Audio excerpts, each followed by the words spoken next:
ഒരു treatment start ചെയ്തപ്പോഴത്തേക്കും നമ്മൾ കാണുന്നുണ്ട്, ഒരുപാട് സർവൈവേഴ്സിനെ നമ്മൾ കാണുന്നുണ്ട്.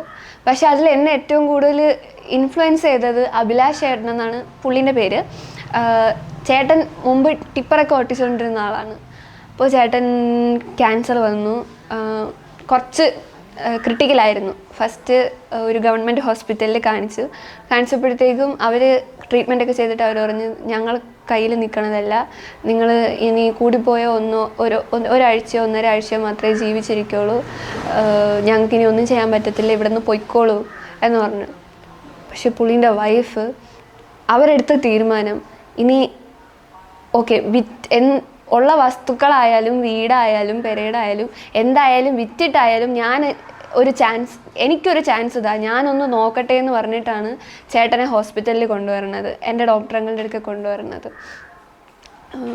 അപ്പോൾ അന്ന് ഡോക്ടറുകൾ കുറേ പേരുണ്ട്, ആ സമയത്ത് ഒരുപാട് ഡോക്ടേഴ്സ് ഉണ്ട്. അപ്പോൾ അവർ പറഞ്ഞു ഞങ്ങളൊന്ന് ട്രൈ ചെയ്ത് നോക്കാം, പക്ഷേ എത്ര ട്രീറ്റ്മെൻറ്റ് നമ്മളിനി എത്ര ഭയങ്കര ട്രീറ്റ്മെൻറ്റ് കൊടുത്താലും നമ്മുടെ മനസ്സെന്ത് ചിന്തിക്കുന്നു എന്നുള്ളതൊരു ഭയങ്കര ഇമ്പോർട്ടൻ്റ് ആയിട്ടുള്ള കാര്യമാണ്. എനിക്ക് പറ്റും എന്ന് ഞാൻ ചിന്തിച്ചു കഴിഞ്ഞാൽ അതിന് എത്ര മെഡിസിൻ എടുത്തു കഴിഞ്ഞാൽ അത് നമ്മുടെ ശരീരത്തിൽ ഏൽക്കും. ഇപ്പോൾ ഒരുപാട് മെഡിസിൻ എടുത്തിട്ട് എനിക്ക് വയ്യെന്ന് പറഞ്ഞിരുന്നു കഴിഞ്ഞാൽ അത്രയേ ഉള്ളൂ, നമ്മുടെ മരുന്ന് നമ്മുടെ ശരീരത്തിൽ ഏൽക്കൂല, നമ്മുടെ ബ്രെയിൻ എന്ത് ചിന്തിക്കുന്നു എന്നുള്ളതാണ്. ചേട്ടൻ ആ ചേച്ചി ചേട്ടൻ അത്രയ്ക്കും സപ്പോർട്ട് ചെയ്ത് കൂടെ നിന്ന് ചേട്ടൻ ഇപ്പോൾ 4-5 ടിപ്പർ ഓട്ടിച്ചുകൊണ്ട് നടക്കുന്നുണ്ട്. അപ്പോൾ അവരെ പോലുള്ള സർവൈവേഴ്സ് നമുക്ക് ശരിക്കും ഇൻസ്പിറേഷനാണ്. ചേട്ടനൊക്കെ ഒരുപാട് പേര് ഇതുപോലെ കണ്ട് സംസാരിക്കുന്നവരാണ്. അപ്പോൾ അതെന്നെ ഭയങ്കരമായിട്ട് ഇൻഫ്ലുവൻസ് ചെയ്തിട്ടുണ്ട്. പിന്നെ ഏറ്റവും വലിയ ഉദാഹരണം നന്ദു മഹാദേവ ചേട്ടൻ ഉണ്ടല്ലോ. ഞങ്ങൾ സർവൈവേഴ്സിന് എപ്പോൾ ചോദിച്ചാലും നമുക്ക് എടുത്തു പറയാനുള്ള ഒരേ ഒരു പേര് അതാണ്. അതുപോലെ ഇന്നസെൻ്റ്, അദ്ദേഹവും ഇന്നസെൻ്റ് സാറിൻ്റെ ബുക്ക് 5ാം ക്ലാസ്സിൽ നമുക്ക് ക്യാൻസർ വാളിലെ ചിരി പഠിക്കാനുണ്ട്. ആ സമയത്ത് ക്യാൻസർ എന്ന നമ്മൾ തന്നെ ചിരിച്ചു കളഞ്ഞൊരു സംഭവമാണ് ക്യാൻസർ. ഞാനും അപ്പോൾ അത്ര ഇതിലേ കണ്ടിട്ടുള്ളൂ. പക്ഷെ ട്രീറ്റ്മെൻ്റ് ഒക്കെ എടുത്തു തുടങ്ങിയപ്പോൾ മനസ്സിലായി ആൾ ചെറുതൊന്നുമല്ല, ഇച്ചിരി കൂടിയനാണെന്ന്. ഇപ്പം നമ്മൾ പറഞ്ഞപ്പോഴേ ഈ നമ്മുടെ ഒരു ബ്രെയിനിൻ്റെ തോട്ട് പ്രോസസ്സാണ് ഏറ്റവും പ്രധാനം എന്ന് പറഞ്ഞല്ലോ. പക്ഷേ ഇങ്ങനെ നമ്മൾ പോസിറ്റീവായിട്ടിരിക്കാൻ ശ്രമിക്കുമ്പോഴും നമ്മളെ കാണുമ്പോഴത്തേക്കും സഹതാപം കാണിക്കുന്ന അങ്ങനെ കുറച്ച് ആളുകളുണ്ടല്ലോ, അതും വലിയൊരു ബുദ്ധിമുട്ടായി തോന്നിയിട്ടുണ്ട്. അങ്ങനെയുള്ളവരെ അവോയ്ഡ് ചെയ്യുക എന്നുള്ളതാണ് ഞാൻ ചെയ്തത്. അങ്ങനെ ചെയ്യാനേ ഞാനും പറയുള്ളൂ. കാരണം നമ്മുടെ സമൂഹത്തിന് നമുക്ക് എത്ര പറഞ്ഞു കൊടുത്താലും കുറേ മിഥ്യാധാരണകൾ അവർ തലയിലേറ്റി വെച്ചിട്ടുണ്ട്. ക്യാൻസർ അങ്ങനെയാണ്, അല്ലെങ്കിൽ ക്യാൻസർ ഇങ്ങനെയാണ്.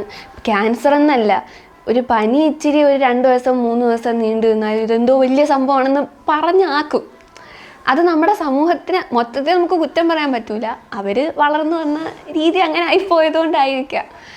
പക്ഷേ ഇതിൻ്റെ ഇടയിൽ നല്ല രീതിയിൽ ചിന്തിക്കണവരും ഉണ്ട്, നമ്മളെ സപ്പോർട്ട് ചെയ്ത് കൂടെ നിൽക്കുന്ന ഒരുപാട് പേരുണ്ട്. ഇവിടെ വെഞ്ഞാറമൂട്ടിലായാലും എന്നെ ചുറ്റിപ്പറ്റിയുള്ളവരായാലും ഒരുപാട് പേര് ഒരു കുഴപ്പമില്ലടി, നീ നല്ല ഓക്കെ ആയിട്ട് വരും എന്ന് പറഞ്ഞ് നിൽക്കണവരും ഉണ്ട്. ഈ വീട്ടിൻ്റെ വെളിയിലിറങ്ങി നിന്നപ്പോൾ തന്നെ ഒരാൾ ഇതുവഴി നടന്നു പോയിട്ട് നീ ഒരു പെങ്കൊച്ചല്ലേ, എന്തിനിവിടെ വെളിയിലിറങ്ങിക്കണം, നിനക്ക് കല്യാണം കഴിച്ച് വേറൊരു വീട്ടിൽ ചെന്ന് കയറാനുള്ളതല്ലേ, ഈ ക്യാൻസർ ആണെന്നൊക്കെ പുറത്ത് പറഞ്ഞു നടക്കാൻ നാണോ ഇല്ലേ എന്ന് ചോദിച്ച ആളും ഉണ്ട്. പലതരത്തിലുള്ള ആൾക്കാർ നമ്മുടെ സമൂഹത്തിലുണ്ട്. പക്ഷെ ഇങ്ങനെയുള്ള ആൾക്കാരെ നമ്മൾ അവോയ്ഡ് ചെയ്യുക എന്നുള്ളതേ ഉള്ളൂ.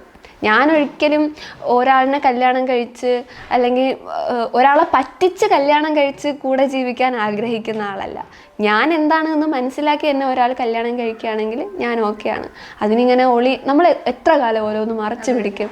നമ്മൾ എത്രത്തോളം ഒളിക്കാൻ ശ്രമിക്കുന്നു അത്രത്തോളം നമ്മൾക്ക് ചുറ്റുമുള്ള ചോദ്യങ്ങൾ കൂടിക്കൂടി വരും.